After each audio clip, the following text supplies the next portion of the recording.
Good morning. I'll be reading the questions some of you have submitted, and then I'll translate them into Thai for Ajahn Buddhadas's response.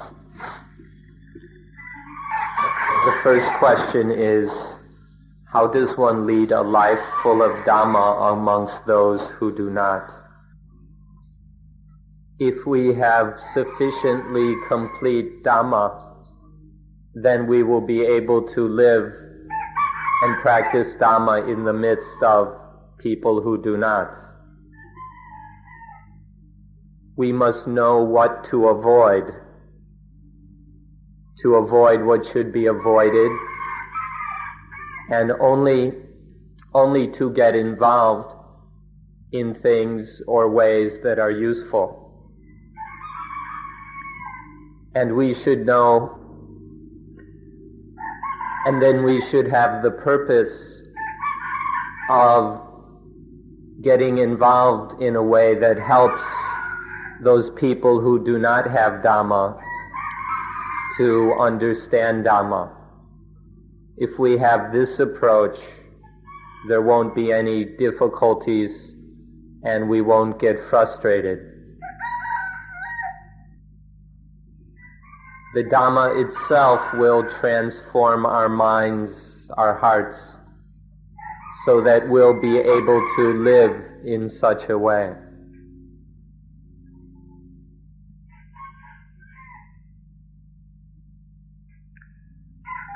The second question is, do you think that working for inner peace and enlightenment needs to be supplemented by engaged Buddhism, or working for world peace, by challenging the structures that oppress, e.g. armies, governments, religions, bigotry, through nonviolent actions? The Dhamma itself will bring about a revolution in our hearts, and then through that inner spiritual revolution, one will practice, one will live and work, not only for one's own benefit, but for the benefits of society. These various structures that have been mentioned, such as the military, the governments, religions, and so on, these in their spirit have the intention of supporting society. So in our fulfilling our responsibilities as a human being towards society, it's not necessary to be in conflict with these different systems, except when, however, there are the times when these systems or structures are incorrect, when they are based in misunderstanding and have deviated from their original spirit or intention. Nonetheless, there is no need to be in conflict with these systems or structures. The Dhamma exists in order to resolve conflict. Because human beings were already in conflict, already fighting and so on, it became necessary to discover Dhamma. If one has sufficient Dhamma, there will be no conflict. But because of the conflicts that existed, human beings were unable to tolerate that, and so they searched for Dhamma. They searched for an answer to the conflict until they discovered Dhamma in certain forms or on certain levels.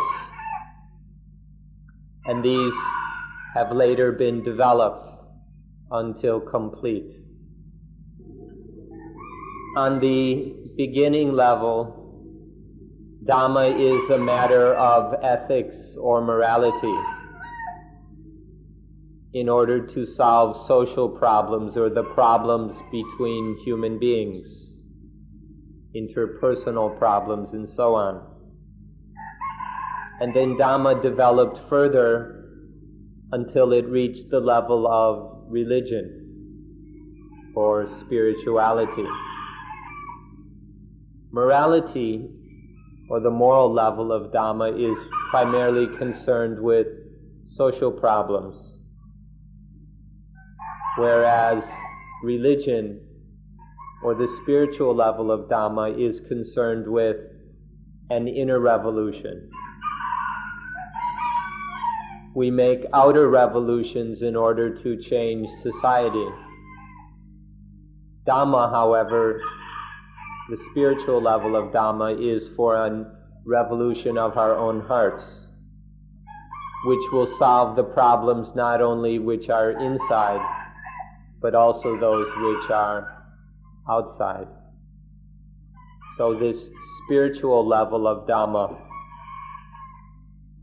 can bring about a revolution both within and without. To work for world peace merely on the social, politic, or economic level will never be successful. The only way to achieve world peace is through a spiritual revolution in the hearts of human beings. And this is exactly the duty of Dhamma. The duty of Dhamma is to bring about this revolution in the hearts of human beings. And then that will spread to a revolution on in the social realm. I ask then, how should Buddhists respond when in a certain country the military is dominating society through the use of force and is oppressing the people? How should we challenge them, or how should we resist? Or shouldn't we? His reply was, in a Buddhist country, there would not be such kinds of soldiers. A military that uses force to oppress the people would not exist in a truly Buddhist country. When there is such a military, it means that the military does not have Dhamma. In a Buddhist country, in a genuinely Buddhist country, the military will have Dhamma. They will perform the correct duties of the military in order to maintain the peace and security of the country. In that case, there's no problem. There will be no conflict between the military and the people.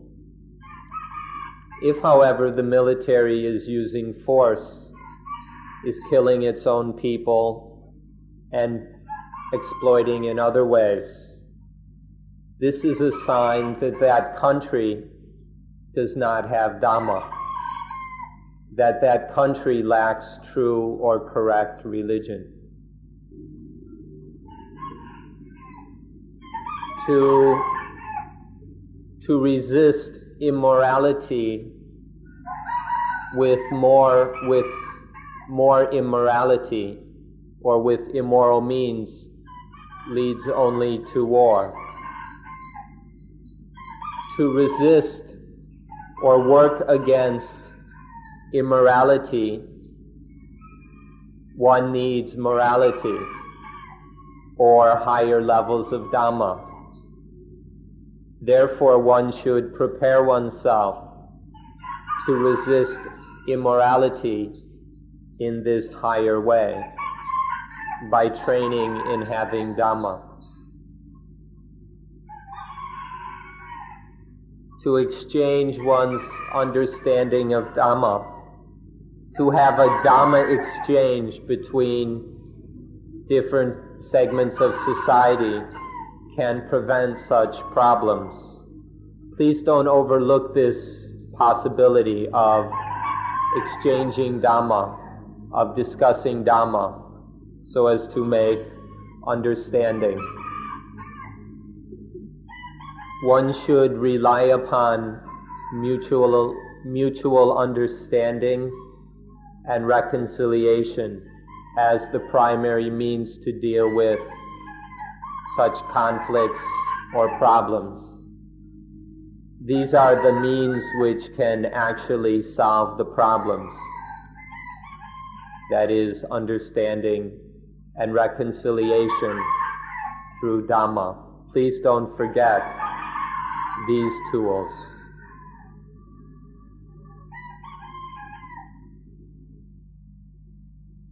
Then I asked, well, what should one do in a country that is not Buddhist anymore, where the power structures, whether the military or whoever, will not talk with us or is unwilling to discuss or negotiate? He replied, this is nothing new. The law of itappacayata, the law of causes and conditions, as it applies to the evil side of things, has concocted up or brewed up new troubles. And this has happened many times in human history. Don't respond to evil with evil. Don't respond to baseness with more baseness or lowness. But respond with goodness, with correctness. So those who are interested in Dhamma, those who are practicing Dhamma, should gather together, should work together in order to prevent and protect against these problems. In human history, there have been many occasions where there has been destruction and crises in society. But there have also been times when there has been success in preventing and solving those crises. Don't just look at things in an external, outward way. Because even within one single person, there is an ongoing struggle between wrong and right, between evil and goodness, between what is low and what is high. The struggle goes on within each of us. It's not just going on outside of us in society. If one can correct wrongness with rightness or correctness, that is what Dhamma is about. That's what Dhamma is for. If within oneself one corrects the wrongness, the lowness with Dhamma, then there's no need to worry or doubt. One will be able to take care of the external battles and struggles as well.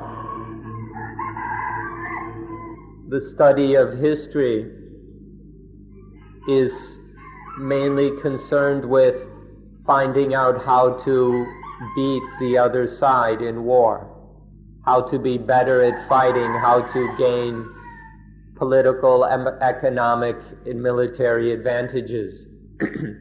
This is what the historians are most concerned with. You can't find many who are studying how to make peace. There are very few historians who are trying to learn from history how to create peace. And so there will continue to be wars in human society.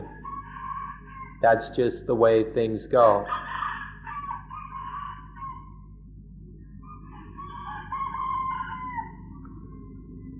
The next question: upon reaching the state of Nibbana, what is the stimulus for working towards the betterment of the world? Wouldn't it be just as easy to be lazy? What drives you personally? The study and practice for the sake of Nibbana is one of overcoming and removing selfishness in order to act merely for the sake of Dhamma, to act unselfishly. Thus, when one realizes Nibbana, there remains the momentum of all those unselfish acts that have been practiced previously. And this momentum is what induces or brings the Buddha and the Arahants, the perfected human beings, to do things that are of benefit for others. It's this momentum of unselfishness that carries on. And so you needn't wonder that or worry that you will be lazy once you realize Nibbana. There are a pair of opposing things here. There is selfishness and unselfishness.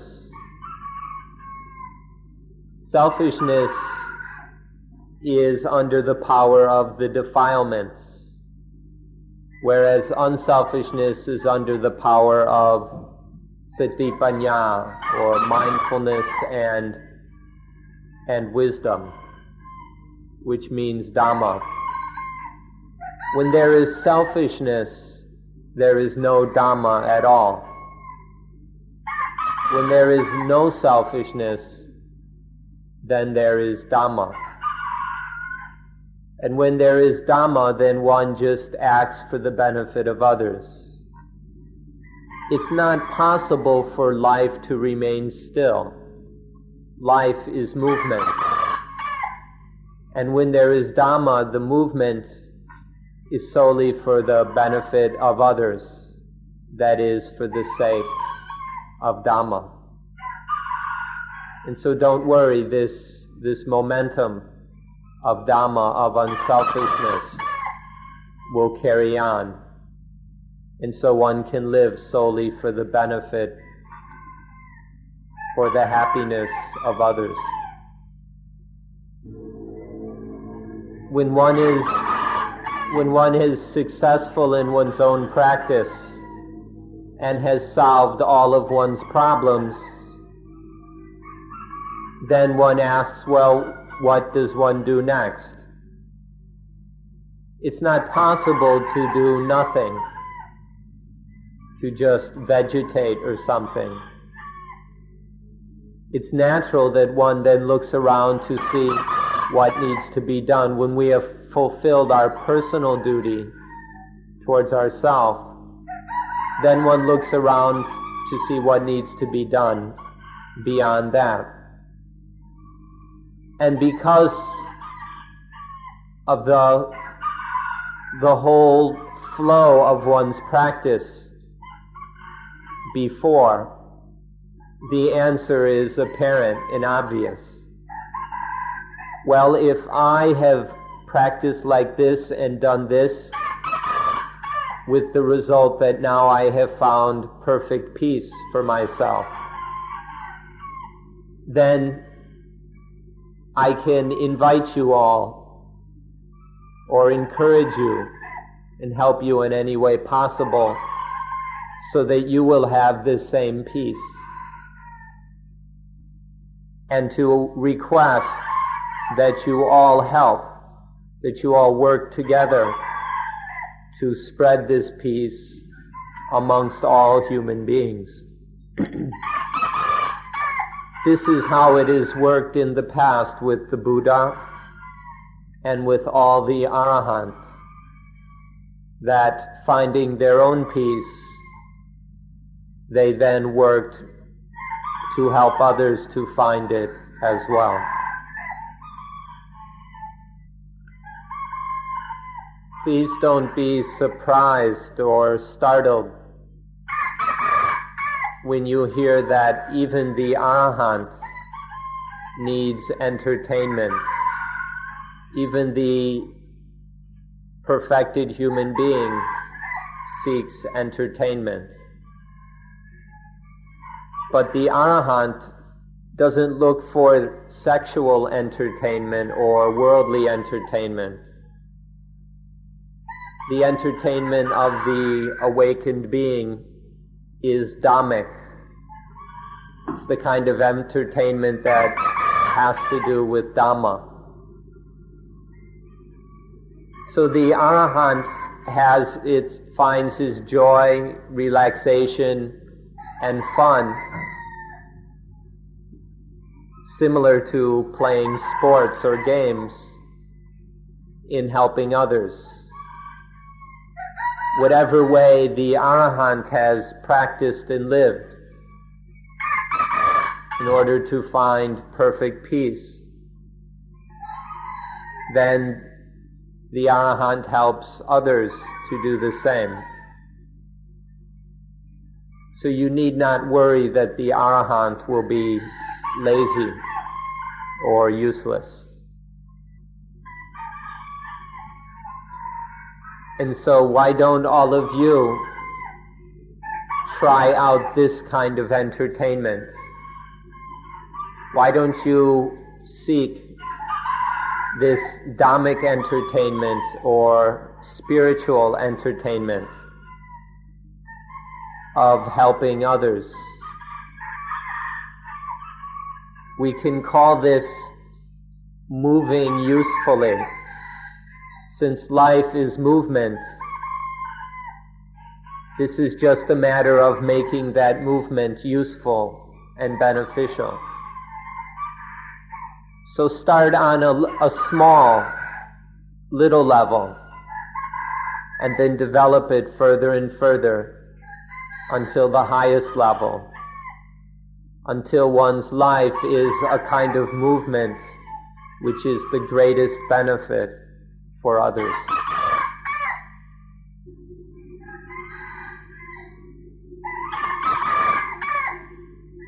In order to find spiritual or Dhammic entertainment, the most wonderful tool is anapanasati.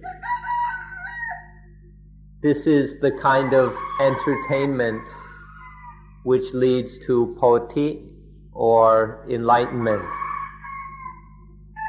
Through anapanasati, one learns to enjoy doing what is truly useful on higher and higher levels. So this is the kind of entertainment which leads to enlightenment. And when one has finished helping oneself, then all that one has to do is help others to do what one has oneself accomplished.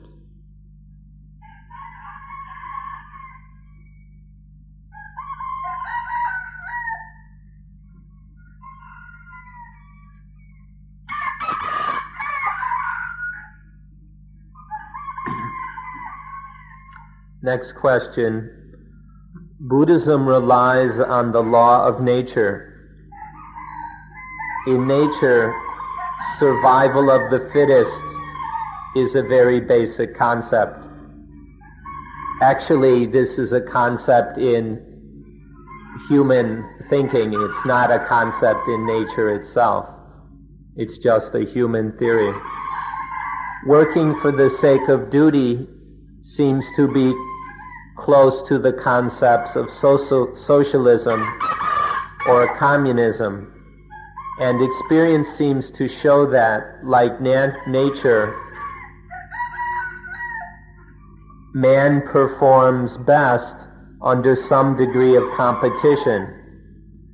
Why then does Buddhism promote the concept of living and working only for the sake of duty?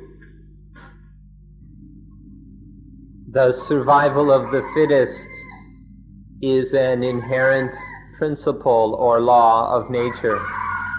It isn't something that human beings invented or thought up.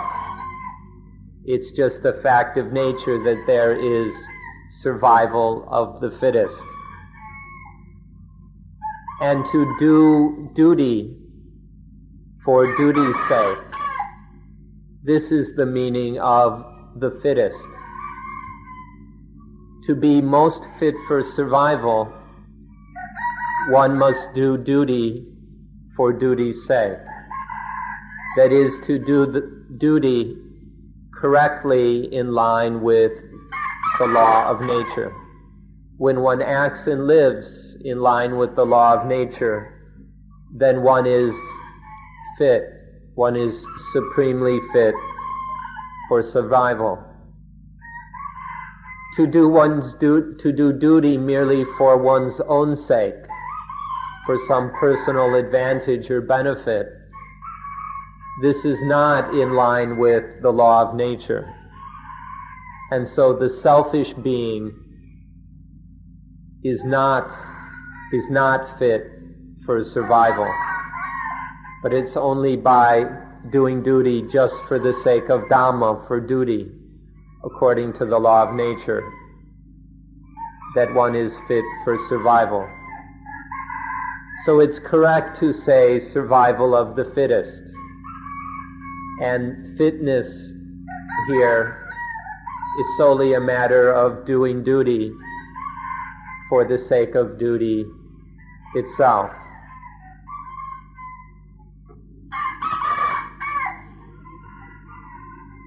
So there's no need to argue with nature. Don't bother arguing with nature, otherwise you'll just have a lot of headaches and dukkha. But if one can do duty for the sake of duty in line with the law of nature, then we will have the full support of nature, and things will go much more easily, and there will be survival. To be fit, or fitness, is the cause. Survival is the result. So be careful not to get the order backwards. It can be confusing to speak of survival of the fittest, to put the result before the cause. It's better to put it, the fittest survive, or the most fit survive. There's first the cause of being fit, to be in line with the law of nature. And then there will be the natural, necessary result, which is survival. This is survival through Dhamma. What's funny here is that all this discussion about us is about something that doesn't really exist. That which we think is we or us is just body and mind. But because this mind is able to think and proliferate, it goes and thinks foolishly, incorrectly, that there is some self, some lasting me, some personal center. So it's because of this ignorance that there is some self that can be attached to, that there is some me that we can hang on to, we act selfishly and create all kinds of problems. So when there is nature under the power of ignorance, things go wrong. And when nature goes wrong, then there is selfishness and pain. Nature under the power of ignorance inevitably brings pain, stress, or dukkha. But when life is Dhamma, when instead of ignorance there is mindfulness and wisdom, then life just leads to peacefulness. Life is peaceful, free, and of great benefit. When we can replace the foolish thinking about me with wisdom, then it's a different kind of life. So there's nature, but nature can go according to ignorance, or it can go according to wisdom.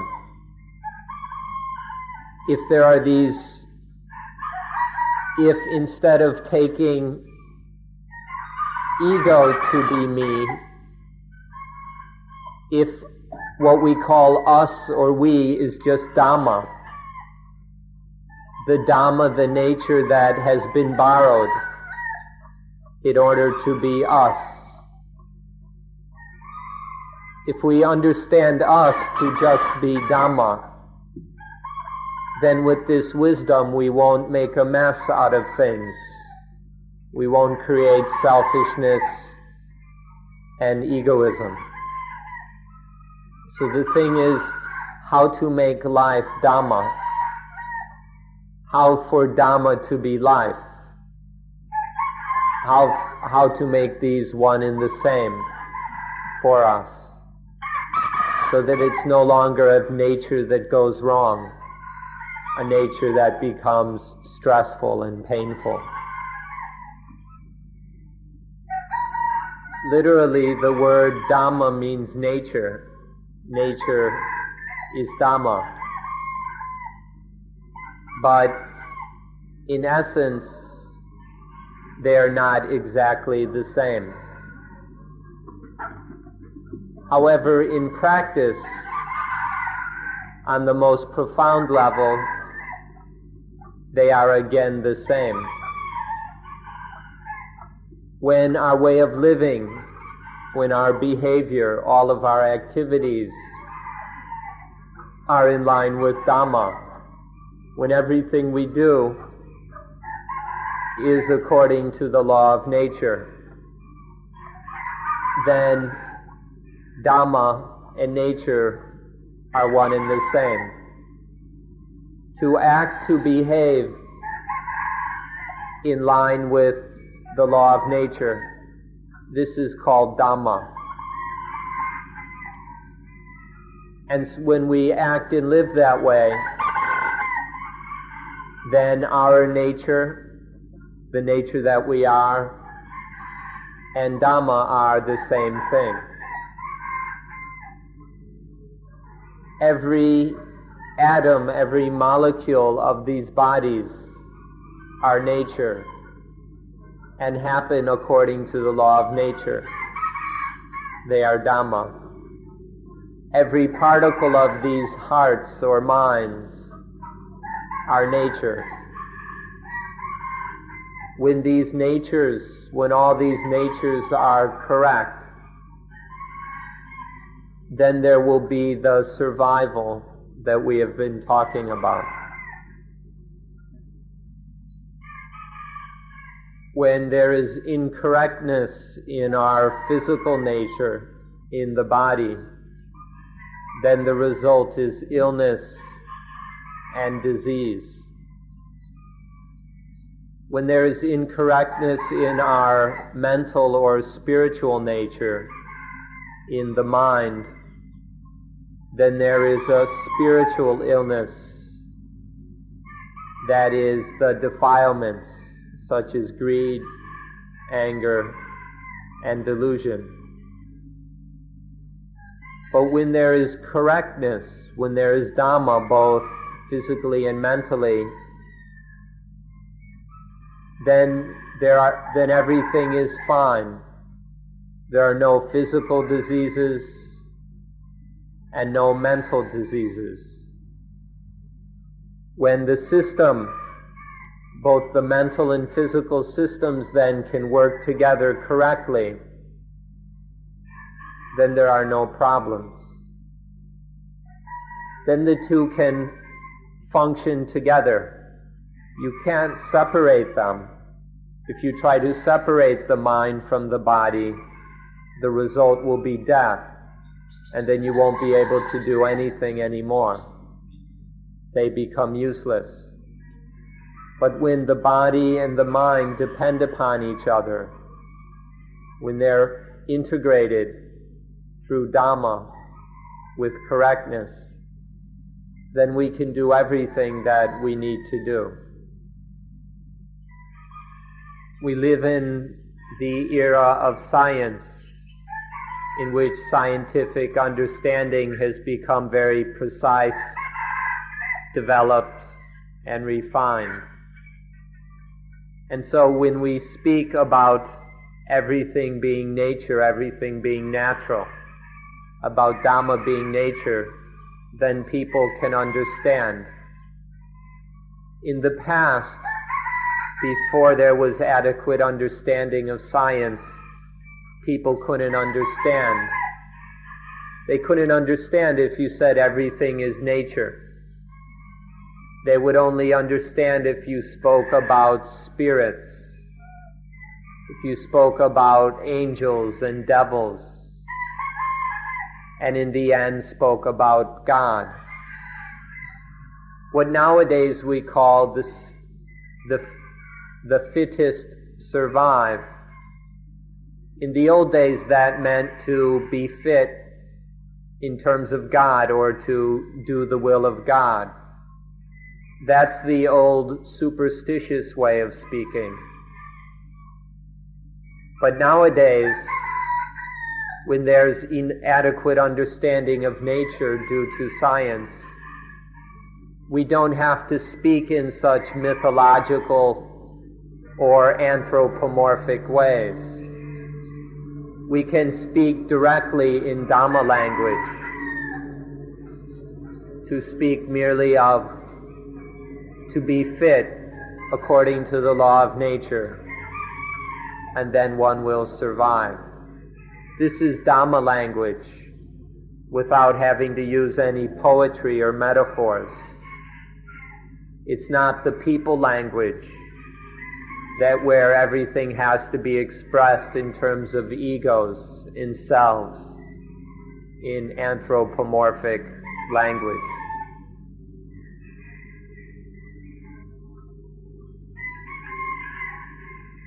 Oh, there's a question, what khandha is avijja?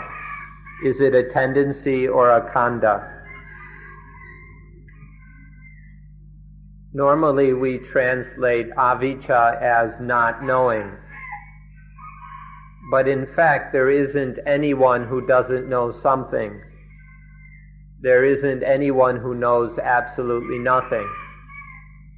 So in practice, avijja means wrong knowing, not knowing things in an incorrect way. So therefore we should translate the word avijja in two ways. One is the absence of correct knowledge. Avijja should mean the absence of correct knowledge. This is how it's best to translate it. When there is correct understanding, then there is no dukkha, there are no problems. But when there is an absence or lack of this correct understanding, then dukkha is created. So when we talk about the 5 khandhas, we should say that when the 5 khandhas belong to avijja, when they're ignorant khandhas, when these 5 khandhas lack correct understanding, then they will be attached to and there will be dukkha.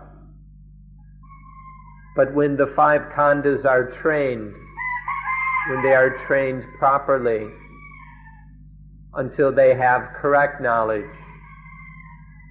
then they will be the 5 khandhas of vicca, of correct knowledge and understanding. So this is what we should do. We should train the 5 khandhas until they have correct understanding. If one wants to place avijja in a particular khandha, then we can put it under sankhara khandha. Correct knowledge fits into sankhara khandha, and so does incorrect knowledge or avijja would go under sankhara khandha. But the way I have spoke is to say that all the khandhas together are made up out of ignorance, or all of them are under vicca, correct knowledge. If sati, if recollection or recall is lacking, then vicca will be wasted. So therefore we need to train and have sati, to be mindful, to recollect, so that vicca can be put into action. This sati or recollection can be placed within sanya khandha. Therefore we should train in anapanasati so that we have both vicca and sati. So we have both mindfulness and wisdom through training in anapanasati. Then both of them, when they are fully trained, will be in time in order to deal with all the circumstances of life, so that nothing will create problems. So sati is aware of the situation, and then it recalls or retrieves wisdom so as to apply it correctly in order to deal with the situation. But if sati is too slow, or if it is shaky or careless, and if wisdom is incomplete or insufficient, then we won't be able to cope with the situation, and it will concoct into dukkha. So we must have sati which is quick enough, which is precise, and then wisdom which is sufficient and complete in order to deal with all the situations of life. But we have a tendency to prefer things which retard or destroy mindfulness, namely things like marijuana, alcohol, beer, and other forms of drugs which dull and retard sati. In this way, then, whatever knowledge or understanding we have is wasted, because we don't have the mindfulness, we don't have the clarity and precision of mind to retrieve that knowledge in order to actually use it in life, because of our addiction to things like alcohol and other drugs.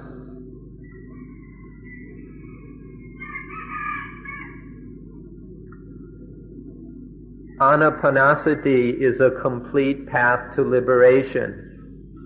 What is the cause of it seeming to take many years in order to be liberated? If we give a quick answer that takes advantage of you, we would say that it's because of avijja. The reason why it seems to take so many years is simply because of ignorance. But if we answer more precisely, we go into it a little further, we could say because nobody cares about sati. Nobody is interested in being mindful because they haven't noticed dukkha. Because nobody pays attention to dukkha, because all of us think that there really isn't any dukkha, there isn't much of a problem with dukkha, then we don't see the need for sati. If we were more aware of dukkha, if we took dukkha seriously, then we would very quickly become mindful. We would start paying attention to everything, and our practice would not take so long. But when people don't take dukkha seriously, then they will continue living life in heedless, careless ways. And the practice will go on forever. It won't take many years to get liberated. One will never get liberated until one takes dukkha seriously, and so is really willing to train and practice in mindfulness. Nobody is afraid of dukkha. Nobody is afraid of dukkha. Nobody is embarrassed by dukkha. Nobody thinks it's something really shameful to suffer dukkha. And so we just go on living carelessly, heedlessly. But when one will be honest and take a good look at dukkha, then one sees how terrifying it is, how really shameful it is. And then one will have an appetite for practicing anapanasati. Now we don't have much of an appetite for it. 10 minutes, 15 minutes, and our minds start to wander all over the place. Because we have an appetite, we have no appetite. We're not afraid of dukkha. We're not ashamed of our own stupidity. And so we don't have an appetite, but through correct fear and shame about dukkha, then one has an appetite for practice. And when one has this appetite, then it doesn't take so long. One will maybe make some errors, but then one can correct them and make rapid progress. So in short, when there's a lot of ignorance and not enough vicca or wisdom, then it goes very slowly. Or maybe it doesn't go anywhere at all and maybe even gets worse. But when there is more vicca, more correct knowledge than there is ignorance, then there is rapid progress leading to success. So the thing is to have some mindfulness and some wisdom to see what needs to be done in order to be afraid of dukkha and ashamed of dukkha.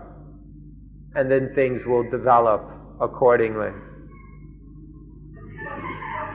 So if you see that this dukkha of your life is like a fire burning your head, You can see that dukkha is like your head being on fire, and you've got to do whatever possible to put it out immediately. Then your practice will go well.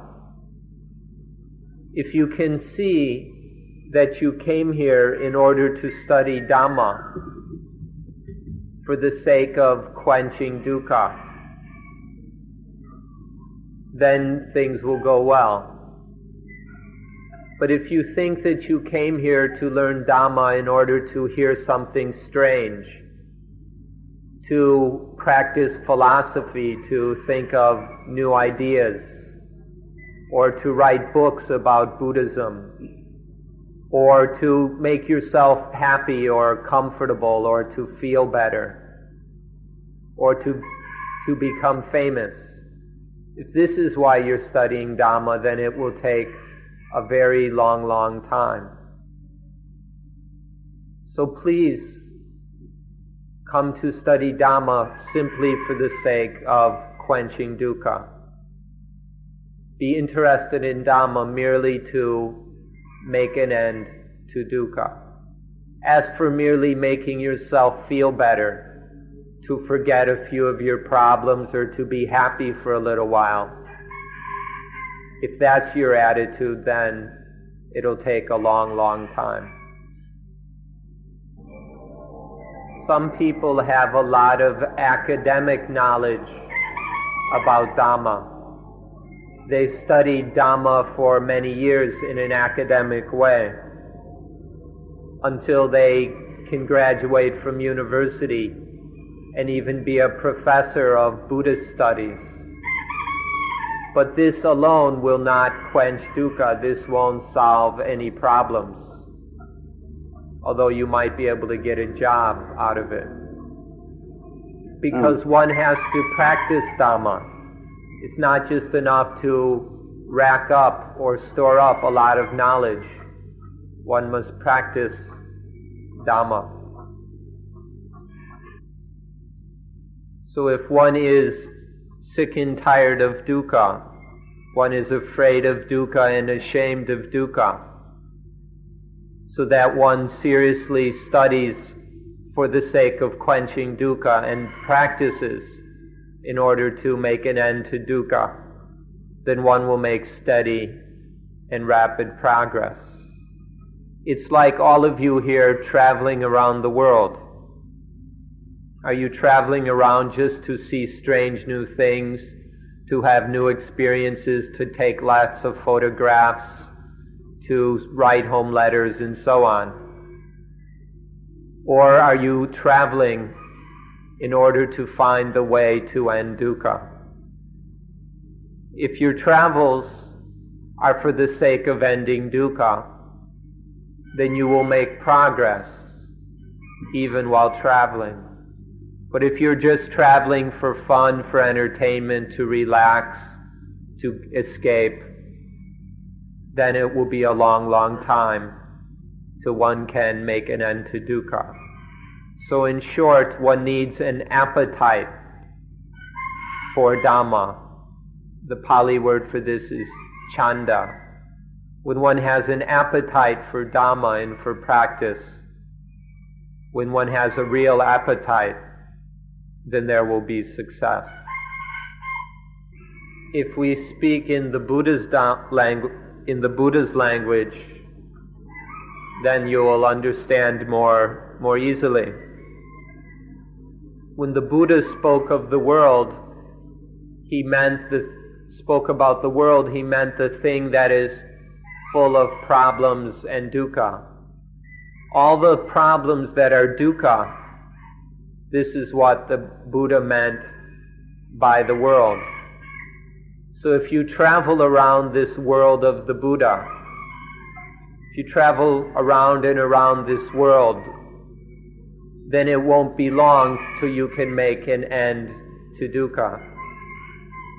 Even in the more ordinary ways of speaking, when people talk about the world, they're always talking about problems, getting this and getting rid of that. They're always talking about problems. So this is the world that one needs to travel around. Even if you don't manage to make it around that world of the imagination.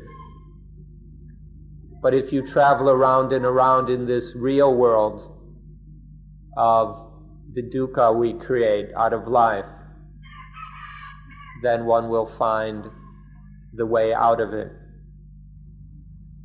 There's another natural fact that should be considered, which is that if these bodies and minds which have been created by Dhamma, if in any case a body or mind is deficient or incomplete, specifically if there is a low IQ, if one is retarded or an idiot, if this is the case, one won't have any potential. One won't be concerned with dukkha. One won't be able to be interested in Dhamma. And so it will not be possible to make any progress in the study and practice of Dhamma. But all of us here, there's not one who is like that. Each of us has sufficient IQ. Each of us is healthy enough, complete enough, in order to study and practice Dhamma. So one ought to be interested in this. One already has the ability. The only thing now is to have an appetite for putting that ability into practice, to take seriously the quenching of dukkha. They have a way of measuring our desire for something. Compare it to someone who is being drowned in the water. Imagine that somebody is pushing you under the water so you can't breathe, so that you're drowning and cannot breathe. When you're in that state, how strong will be your desire to get out of the water and onto land in order to breathe? How strong will be your desire to breathe? Stop and think about that for a bit. Consider what that kind of desire will be when you're drowning, the desire to be able to breathe. And now compare that with one's desire to end dukkha. None of us have such a desire to end dukkha. We're just fooling around, just playing games, just entertaining ourselves for a little while. And so we make very slow progress. But anyone who has the desire, whose desire to end dukkha is as strong as the person who's drowning wants to breathe, then that person will make very rapid progress. But now all of you are drowning. You're all drowning in positive and negative. And you like it, you enjoy it. You think it's really great to be drowning in the positive and negative. And so you have no desire to get out of that, to get free of the dukkha of a life that is dominated by positive and negative.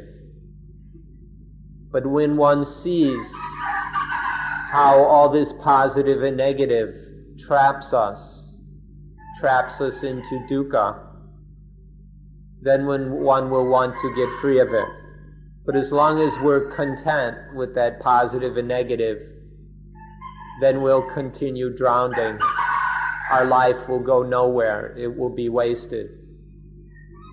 So consider this and see if it isn't time to get interested in getting free of the positive and negative, to be a little bit embarrassed by all this dukkha.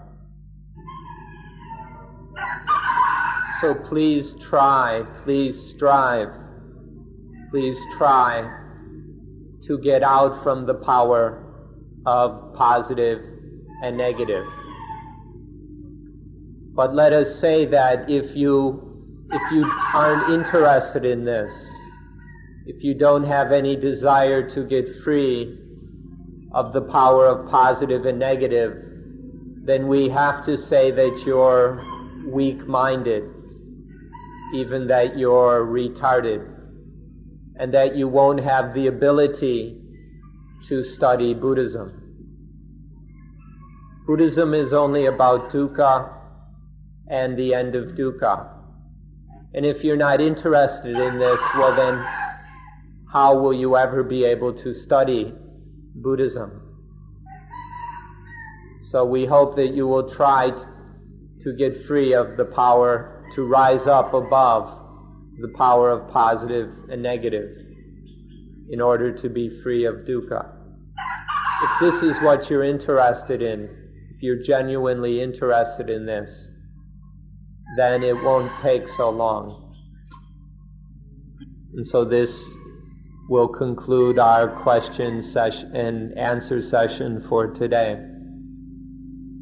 We hope that you will take your study and practice of dependent origination and mindfulness with breathing very seriously, and that you will continue to make progress in it, so that you will understand both what to practice and how to practice, so that although in 10 days you may not have finished, you'll be able to continue after you leave and steadily make progress